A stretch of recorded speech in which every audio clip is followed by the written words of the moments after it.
তো hello everyone, তো আজকে আমি নিয়ে যাচ্ছি কলা গাছের থোড় দিয়ে এক রেসিপি। দেখুন রেসিপিটাতে লাগবে পেঁয়াজ কুচি, লঙ্কা কুচি, জিরে, তারপর আলু দিয়ে দিচ্ছে, তো তারপর ডাল দিয়ে দিচ্ছে, তারপর লঙ্কা কুচি আর পেঁয়াজ কুচি দিয়ে দিচ্ছে, তারপর নাড়াচাড়া করে হলুদ গুঁড়ে আর দিয়ে দিচ্ছে গরম মশলা গুঁড়ে।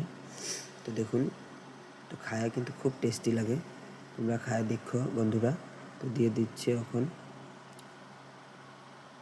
তো নাড়াচাড়া করে তো ফাইনাল লুক দেখবো বন্ধুরা।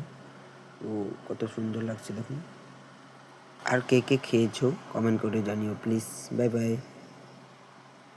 তো হ্যালো এভরিওয়ান, তো আজকে আমি নিয়ে যাচ্ছি কলা গাছের থোড় দিয়ে এক রেসিপি। দেখুন রেসিপিটাতে লাগবে পেঁয়াজ কুচি, লঙ্কা কুচি, জিরে, তারপর আলু দিয়ে দিচ্ছে, তো তারপর ডাল দিয়ে দিচ্ছে, তারপর লঙ্কা কুচি আর পেঁয়াজ কুচি দিয়ে দিচ্ছে, তারপর নাড়াচাড়া করে হলুদ গুঁড়ে আর দিয়ে দিচ্ছে গরম মশলা গুঁড়ে। তো দেখুন, তো খায়া কিন্তু খুব টেস্টি লাগে, তোমরা খায়া দেখো বন্ধুরা। তো দিয়ে দিচ্ছে এখন,